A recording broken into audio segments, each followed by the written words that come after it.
En tarkalleen tiedä mistä aloittaa. Nimeni on Janaina ja olen 16-vuotias. Se mitä aion kertoa saattaa vaikuttaa vain yhdeltä teiniien kapinatarinalta, mutta ehkä kun kuulet kaiken, ymmärrät miksi tein mitä tein. Oletko koskaan tuntenut olevasi vangittu? Et vain fyysisesti, vaan ikään kuin sielusi olisi vankina. Näin tunsin vuosien ajan siinä orpokodissa. Harmaat seinät, halvan desinfiointiaineen haju, henkilökunnan tyhjät katseet.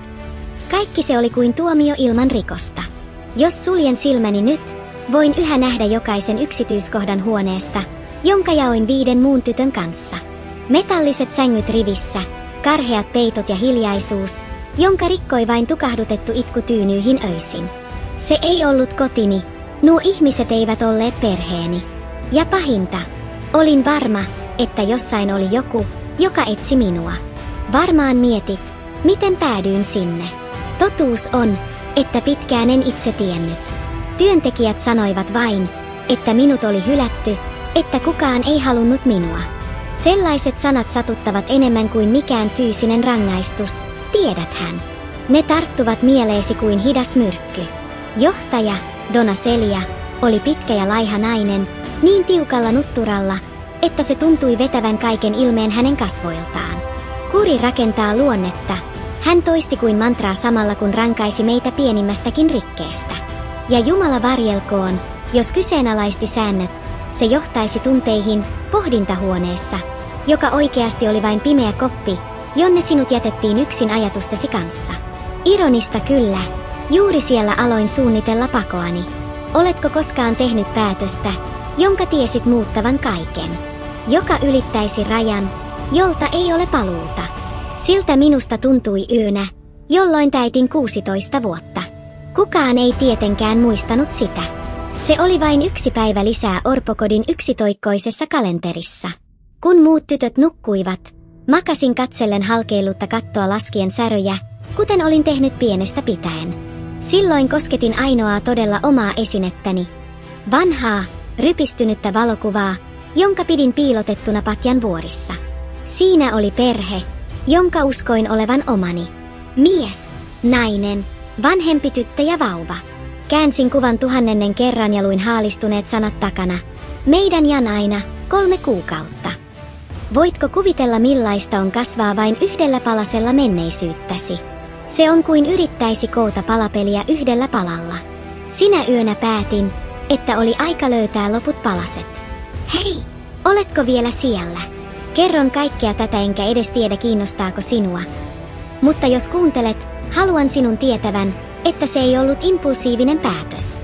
Suunnittelin jokaista yksityiskohtaa kuukausien ajan. Ensin aloin säästää ruokaa, pieniä annoksia, jotka onnistuin piilottamaan aterioiden aikana. Sitten keräsin ylimääräisiä vaatteita, joita saimme lahjoituksina. Ja tärkeintä, tutkin yövartijoiden rutiinit. Tiedätkö mikä auttoi minua eniten? Aiemmat kapinat. Ei ne suuret, jotka päättyivät tulipaloon, kuten se, jossa asiakirjojen mukaan kuolin. Vaan pienet, kun jotkut tytöt yrittivät paeta ja jäivät kiinni. Tarkkailin ja opin heidän virheistään. Haluatko tietää miten onnistuin? Lupaatko ettet kerro kenellekään? Totuus on, että ankaran kurin ulkokuoren alla orpokoti oli laiminlyöty paikka. Henkilökunta oli aina ylityöllistettyä, huonosti palkattua ja välinpitämätöntä. Ja minä, hiljaisena kuin olin, herättelin harvoin epäilyksiä. Valitsemallani yöllä odotin kello 2 aamuyöllä. Yövartija, Seu Mario, torkkui aina tähän aikaan otettuaan verenpainelääkkeensä. Toisen kerroksen kylpyhuoneen ikkunassa oli irrallinen säleikkö. Olin huomannut sen kuukausia aiemmin auttaessani siivouksessa. Ja takapihan muuri palvelualueen lähellä, siinä oli vanha puu, jonka oksat käytännössä kutsuivat jotakuta käyttämään niitä. Sydän tuntuu räjähtävän, kun olet muuttamassa elämääsi ikuisesti. Käteni tärisivät niin paljon, että melkein pudotin pienen laukun, jonka olin valmistellut. Tunsin kylmän hien valuvan selkääni pitkin hiipien pimeitä käytäviä pitkin. Oletko koskaan tuntenut todellista pelkoa? Sellaista, joka lamauttaa lihaksesi, joka saa ilman loppumaan. Sitä tunsin kuullessani askeleita käytävällä. Piilotin itseni vanhan kaapin taakse pidättäen hengitystäni, kun yksi henkilökunnan jäsenistä käveli unisena kohti keittiötä. Sekunnit tuntuivat tunneilta. Kun vihdoin pääsin kylpyhuoneeseen, jalkani olivat niin heikot, että hädin tuskin pystyin kiipeämään WC-pöntölle ylettyäkseni ikkunaan. Säleikkö irtosi helpommin kuin olin kuvitellut, ja yön raitis ilma iski kasvoilleni kuin lupaus vapaudesta. Voitko visualisoida sen? Laiha teini tasapainottelemassa epävarmasti kapealla ikkunalla, katsoen pimeeteen kuin kuiluun. Hengähtäen syvään hyppäsin palvelualueen katolle. Ääni oli kovempi kuin olin odottanut, ja jäin paikalleen muutamaksi sekunniksi odottaen jotain hälytystä. Mitään ei tapahtunut. Puu oli korkeampi kuin miltä se näytti sisältä käsin. Alas kiipeäminen raapi käsiäni ja jalkojani, mutta adrenaliinia oli niin paljon, että tuskin tunsin kipua. Kun jalkani koskettivat maata muurin toisella puolella, en voinut uskoa sitä. Olin vapaa. Entä nyt? Minne mennä, kun sinulla ei ole mitään paikkaa? Kaupunki nukkui, välinpitämättömänä olemassaolostani. Tyhjät kadut tuntuivat uhkaavilta ja tervetulleita samaan aikaan. Kävelin päämäärättömästi tuntikausia yrittäen päästä mahdollisimman kauas orpokodista ennen aamunkoittoa. Oletko koskaan ollut nälkäinen? Todella nälkäinen. Ei sellainen, joka jättää yhden aterian väliin, vaan sellainen, joka saa vatsasi vääntymään ja huutamaan. 3 kadulla vietetyn päivän jälkeen ymmärsin, mitä se tarkoitti. Rahat, jotka olin kerännyt, muutama kolikko, jonka olin näpistänyt orpokodin lahjoituslaatikosta, loppuivat nopeasti. Ensimmäiset päivät olivat vaikeimmat. Nukuin puiston penkeillä, aina toinen silmä auki, pieni laukkuni syleilyssä. Aamuyön kylmyys tunkeutui luihin asti, vaikka oli kevät. Ihmiset kävelivät ohitseni kuin olisin näkymätön. Tai pahempaa, he katsoivat minua epäluuloisesti, puristaen laukkujaan lähestyessään. Aloin ymmärtää, että olin vaihtanut yhden vankilan toiseen, anonymiteetin vankilaan, katujen yksinäisyyteen. Värisevä ääni. Tiedätkö mikä on vaikeinta, kun olet yksin maailmassa? Se ei ole nälkä tai kylmyys. Se on jonkun puuttuminen, joka välittäisi oletko elossa vai kuollut. Se on nukkumaan meneminen tietämättä, heräätkö seuraavana päivänä. Se, ettei ole ketään kenelle soittaa, ei paikkaa minne palata. Aloin kysyä itseltäni, olinko tehnyt oikean valinnan. Ainakin orpokodissa minulla oli sänky, säännölliset ateriat. Mutta sitten muistin nöyryytykset, kohtelun kuin olisimme numeroita, emme ihmisiä. Ja valokuvani, ainoa todiste siitä, että joskus kuuluin jollekin. Tuomitsetko valintojani? Ajatteletko, että olin typerä paetessani ilman parempaa suunnitelmaa? Ehkä olet oikeassa. Mutta kun olet kasvanut siten, että sinua on kohdeltu virheenä, taakkana, joskus mikä tahansa mahdollisuus tuntuu paremmalta kuin ei mitään. Selviytyäkseni kaduilla opin nopeasti muutamia asioita. Ensimmäinen, luota vaistoihisi. Jotkut ihmiset, jotka tarjoavat apua, todella haluavat auttaa. Toisilla on hämäriä aikeita. Kehitin 6. aistin erottamaan yksi toisesta. Olisit yllättynyt siitä hyvyydestä, jonka löysin odottamattomista paikoista. Kuten Donna Maria, nainen joka myi pasteijoita pienestä kojusta lähellä rautatieasemaa. Hän huomasi, että vietin tunteja siellä, tarkkaillen ihmisiä, ja eräänä päivänä hän tarjosi minulle pasteijan. Näyttää siltä, että tarvitset sitä enemmän kuin muut, hän sanoi yksinkertaisesti. Sen jälkeen, aina kun jotain jäi jäljelle päivän päätteeksi, hän kutsui minut. Donna Maria oli se, joka järjesti minulle ensimmäisen työni, auttamaan hänen veljenpoikansa pikaruokapaikan siivouksessa. Se ei ollut paljon, mutta se tarkoitti, että sain nukkua pienessä varastossa takana ja minulla oli syötävää. Hitaasti aloin rakentaa elämää. Joskus mietin, ymmärrätkö pienten asioiden arvon? Oma tyyny. Kuumaa vettä suihkuun. Turvallisuuden tunne, kun lukitset oven. Ne ovat ylellisyyksiä, joiden arvon opimme vasta kun menetämme ne.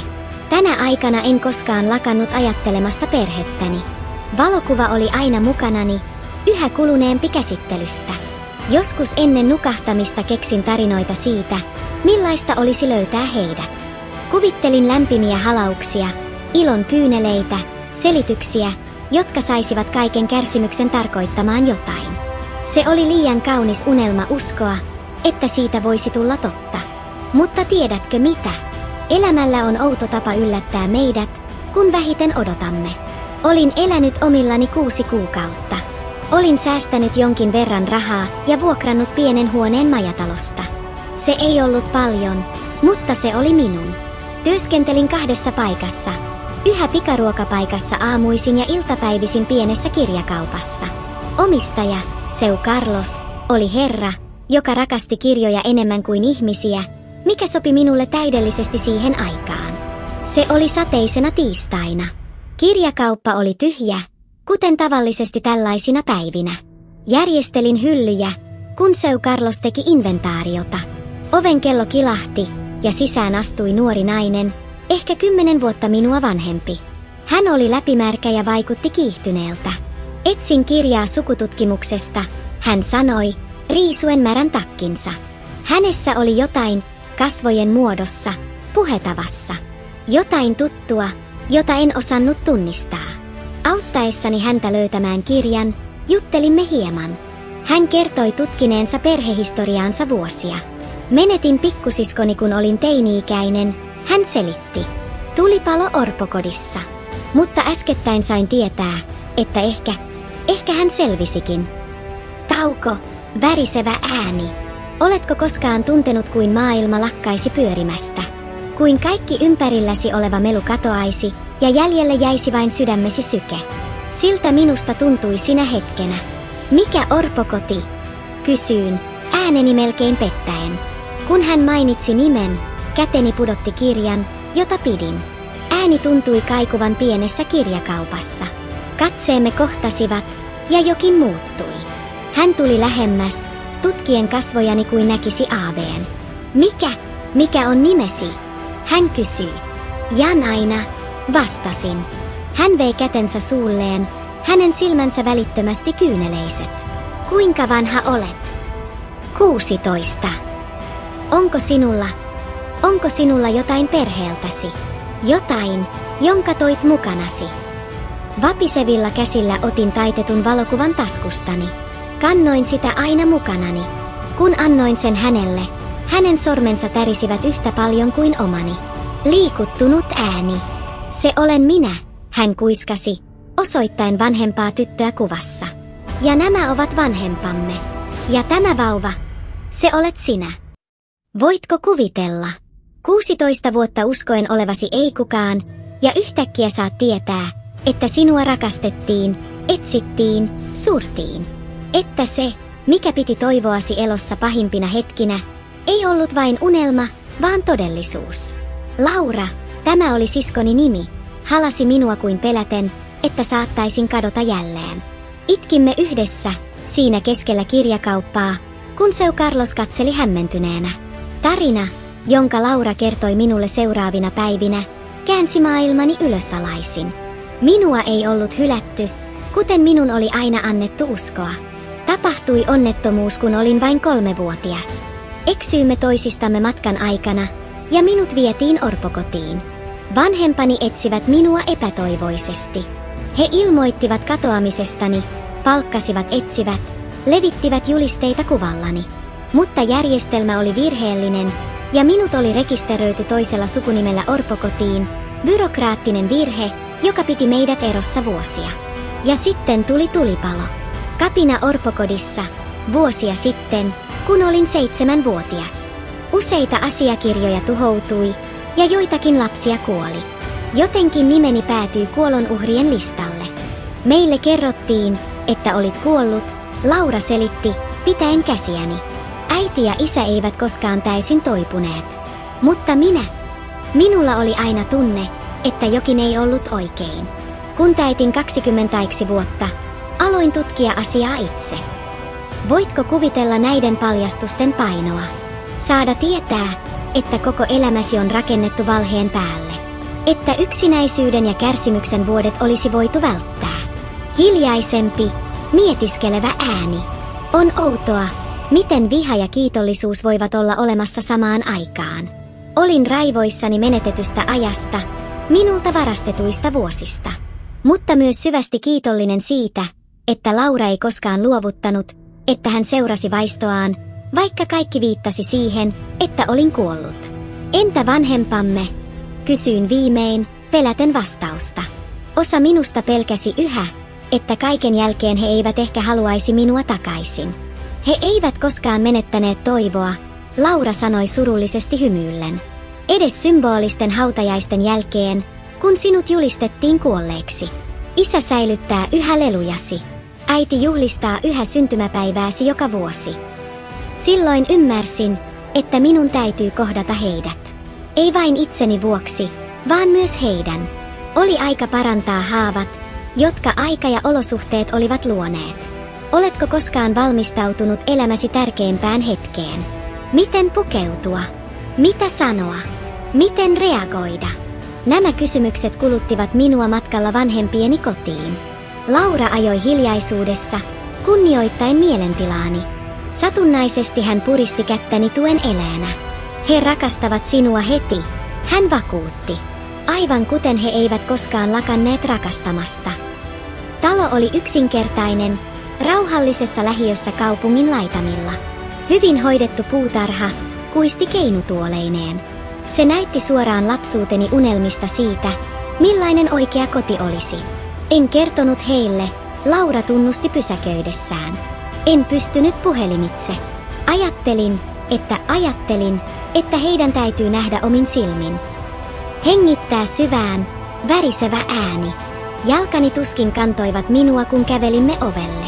Ovikellon ääni tuntui kaikuvan ikuisuuden. Ja sitten ovi avautui. Keski-ikäinen nainen ilmestyi. Harmaantuneet hiukset, väsyneet mutta lempeät silmät. Samat silmät, jotka näin joka aamu peilissä. Hän hymyili nähdessään Lauran, mutta sitten hänen katseensa osui minuun. Muutos hänen kasvoillaan on jotain, mitä en koskaan unohda. Ensin hämmennys. Sitten välähdys tunnistamisesta, jota hän näytti taistelevan tukahduttaakseen, ikään kuin hän pelkäisi näkevänsä harhoja. Ja lopulta ymmärrys, joka iski häneen kuin aalto, saaden hänen polvensa heikoksi. Roberto! Hän huusi, irrottamatta katsettaan minusta. Roberto, tule tänne heti. Mies ilmestyy, huolestuneena kiireellisestä äänensävystä. Hän katsoi minua, ja näin tarkan hetken, jolloin hänen maailmansa pysähtyi. Vanhemmat tuntevat lapsensa, ei väliä kuinka paljon aikaa kuluu. Värisevä, liikuttunut ääni. Jan aina, äitini kuiskasi, koko hänen kehonsa täristen. Oletko se sinä, tyttäreni? En pystynyt vastaamaan sanoin. Nyökkäsin vain, kyyneleet virtasivat vapaasti kasvoillani. Se riitti. Hän syöksyi eteenpäin ja kietoi minut syliinsä, yllättävällä voimalla kokoonsa nähden. Isäni liittyi halaukseen sekunteja myöhemmin, ja vihdoin tiesin, miltä tuntuu olla kotona. Voitko ymmärtää, miltä tuntuu tuntea itsensä täydelliseksi ensimmäistä kertaa elämässä? Se on kuin pala, jota et tiennyt puuttuvan, loksahtaisi vihdoin paikalleen. Seuraavat päivät olivat tunteiden vuoristorataa. Oli niin paljon sanottavaa, niin paljon käsiteltävää. Vuosien tarinoita jaettavaksi, kysymyksiä vastattavaksi, haavoja parannettavaksi. Syyllisyys kulutti heitä. Olisimme voineet etsiä enemmän, isäni toisti, äänessään katumus. Emme koskaan olisi saaneet uskoa, kun meille kerrottiin, että olit kuollut. Vihakin oli läsnä. Oli hetkiä, jolloin en voinut olla ajattelematta, miten erilaista olisi ollut, jos he olisivat löytäneet byrokraattisen virheen, jos he olisivat kyseenalaistaneet enemmän, vaatineet enemmän. Oletko koskaan joutunut antamaan anteeksi jollekin jotain, joka ei oikeastaan ollut heidän syynsä? Se on monimutkaista, koska tuska on todellista, vaikka aikomusta satuttaa ei ole. Mutta tiedätkö, mitä opin? Anteeksianto ei ole yksi dramaattinen hetki. Se on prosessi. Se on heräämistä joka aamu ja valita päästää irti hieman enemmän katkeruudesta. Se on katsoa ihmisiä, jotka rakastavat sinua ja nähdä, että hekin kärsivät, hekin kantavat omia arpiaan. Aloin tuntea vanhempani ihmisinä, en vain ihannoituina hahmoina mielikuvituksessani. Opin heidän unelmistaan, peloistaan, kamppailuistaan. Kuulin kuinka katoamiseni ja oletettu kuolemani oli muuttanut heitä, kuinka se melkein tuhosi heidän avioliittonsa, kuinka hauras toivo oli se, mikä piti heidät jatkamassa eteenpäin. Ja he oppivat minusta. Tytöstä, joka kasvoi yksin, jonka täytyy olla vahva liian varhain. Pienistä voitoistani ja suurista tappioistani. Siitä, kuinka en koskaan lakannut unelmoimasta heistä, vaikken tiennyt keitä he todella olivat. Pehmeä, intiimi ääni. Eräänä tavallisena iltana, kun söimme illallista yhdessä, tajusin. Olimme rakentamassa siltaa kuilun yli, joka erotti meitä niin monta vuotta.